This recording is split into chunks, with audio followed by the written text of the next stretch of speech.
नमस्कार प्रिय श्रोताओं, मैं विक्रम आदित्य आपका स्वागत करता हूं हमारे चैनल विक्रम आदित्य पर, जहां हम आपको भारतीय पौराणिक कथाओं की अद्भुत और रहस्यमयी कहानियां सुनाते हैं। हमारा उद्देश्य है कि इन कहानियों के माध्यम से हम अपनी समृद्ध संस्कृति और परंपराओं को जीवित रखें और आने वाली पीढ़ियों तक पहुंचाएं।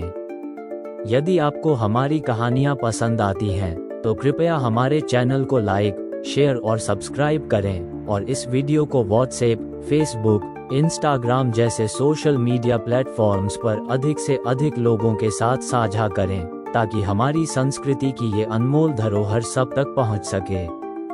आज मैं आपको एक ऐसी कहानी सुनाने जा रहा हूं, जिसका अंत आपको चौंका देगा। क्या आपने कभी सोचा है कि सांपों की जीभ दो हिस्सों में क्यों बंटी होती है? इस रहस्य के पीछे एक प्राचीन कथा छिपी है, जो उत्सुकता और साजिश से भरी हुई है। तो बने रहिए हमारे साथ इस वीडियो के अंत तक, क्योंकि यह कहानी आपके सोचने के तरीके को बदल देगी। बहुत समय पहले की बात है, जब पृथ्वी पर देवताओं, असुरों और मनुष्यों का साम्राज्य था। महर्षि कश्यप की दो पत्नियां थीं, कद्रू और विंता। कद्रू ने हजारों नागों को जन्म दिया, जबकि विंता ने दो पुत्रों को जन्म दिया, अरुण और गरुड़। अरुण सूर्यदेव के रथ के सारथी बने और गरुड़ ने अपनी अद्वितीय शक्ति और तेजस्विता के कारण सभी का ध्यान आकर्षित किया। एक दिन कद्रू और विंता स्वर्ग के अद्भुत घोड़े उच्चैश्रवा के दर्शन करने गईं, जो समुद्र मंथन के दौरान उत्पन्न हुआ था। उसकी चमकती हुई सफेद काया को देखकर दोनों मंत्रमुग्ध हो गईं।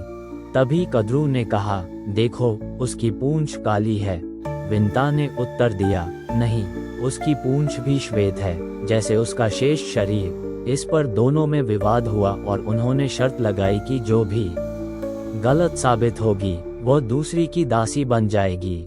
कद्रू ने अपनी चालाकी से अपने नाग पुत्रों को आदेश दिया कि वे उच्चैश्रवा की पूंछ से लिपट जाएं, जिससे वो काली दिखाई दे। कुछ नागों ने उनकी बात मानी, जबकि कुछ ने इनकार कर दिया। जो नाग नहीं माने, उन्हें कद्रू ने श्राप दिया कि वे जन्मेजय के सर्प सत यज्ञ में भस्म हो जाएंगे। इस प्रकार कद्रू ने शर्त जीत ली और विंता को अपनी दासी बना लिया। विंता की दास्ता देखकर गरुड़ अत्यंत दुखी हुए। उन्होंने अपनी माता को इस बंधन से मुक्त कराने का संकल्प लिया। जब उन्होंने कद्रू से विंता को मुक्त करने का उपाय पूछा, तो कद्रू ने कहा, यदि तुम स्वर्ग से अमृत का कलश लाकर मुझे सौंप दो, तो मैं तुम्हारी माता को मुक्त कर दूंगी। गरुड़ ने ये कठिन कार्य स्वीकार किया और अमृत कलश लाने के लिए निकल पड़े। गरुड़ ने अपनी विशालकाय पंखों को फैलाया और आकाश में उड़ चले। स्वर्ग पहुंचने पर उन्होंने देखा कि अमृत कलश की रक्षा के लिए चारों ओर अग्नि की प्रचंड लपटें हैं, और उसके बाद एक विशाल चक्र घूम रहा है, जिसके तेज से कोई भी पास नहीं जा सकता था। इसके अलावा चारों ओर देवताओं का पहरा था। अपनी बुद्धिमत्ता और शक्ति का उपयोग करते हुए गरुड़ ने पहले अग्नि को शांत किया, फिर सूक्ष्म रूप धारण करके घूमते हुए चक्र के बीच से निकल गए और अंत में देवताओं को परास्त करके अमृत कलश प्राप्त किया। जब वे अमृत कलश लेकर लौट रहे थे, तो उनकी भेंट भगवान विष्णु से हुई। विष्णु ने गरुड़ की वीरता से प्रसन्न होकर उन्हें वरदान दिया और अपना वाहन बनने का आह्वान किया, जिसे गरुड़ ने सहर्ष स्वीकार किया। गरुड़ अमृत कलश लेकर नागों के पास पहुंचे और कहा, मैंने अमृत लाकर तुम्हारे समक्ष रख दिया है। अब मेरी माता को दासत्व से मुक्त करो। नागों ने कहा, पहले अमृत को कुशा घास पर रख दो, फिर हम स्नान करके शुद्ध होकर इसे ग्रहण करेंगे और तब तुम्हारी माता को मुक्त करेंगे।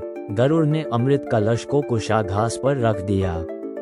जैसे ही नाग स्नान करने गए, इंद्र ने अवसर का लाभ उठाकर अमृत कलश को वापस स्वर्ग ले जाने का निर्णय लिया।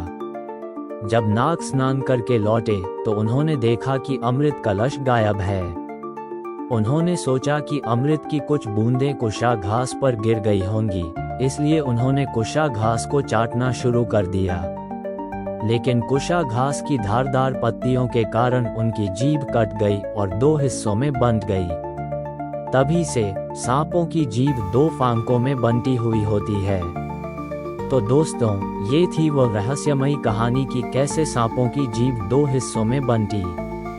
अगर आपको ये कहानी पसंद आई हो तो कृपया हमारे चैनल विक्रम आदित्य को सब्सक्राइब करें, इस वीडियो को लाइक करें और अपने दोस्तों और परिवार के साथ व्हाट्सएप, फेसबुक, इंस्टाग्राम जैसे सोशल मीडिया प्लेटफॉर्म्स पर साझा करें ताकि हमारी संस्कृति की ये अनमोल कहानियां सब तक पहुंच सकें। धन्यवाद। अब मैं आपको एक और रहस्यमयी कथा के बारे में बताना चाहता हूं, जो आपको आश्चर्यचकित कर देगी। क्या आप जानते हैं कि प्याज और लहसुन को अमृत के समान माना जाता है, फिर भी वे पूजा में वर्जित और तामसिक भोजन के रूप में क्यों गिने जाते हैं? इस अनसुनी कहानी के पीछे छिपे रहस्य को जानने के लिए हमारे अगले एपिसोड को अवश्य सुनें। इसका अंत निश्चित रूप से आपको चौंका देगा। धन्यवाद। ऐसे और भी भक्ति गीत सुनने के लिए जिनमें भगवान चालीसा, रक्षा कवच, स्तोत्र, मंत्र, स्तुति, ग्रहों के उपाय आदि शामिल हैं, सभी भारतीय देवी देवताओं के भजन सुनने के लिए YouTube पर विक्रम भक्ति सर्च करें, सब्सक्राइब करें और बेल आइकन दबाएं। वहां आपको सभी भारतीय देवी देवताओं के लिए विशेष रूप से बनाई गई अलग अलग प्लेलिस्ट मिलेंगी। आइए इस संसार को फिर से सत्ययुग जैसा बनाएं। आइए हम सब अपने मन और हृदय को पवित्र करें भगवान के पवित्र भजन सुनकर और एक दूसरे के साथ शेयर करके।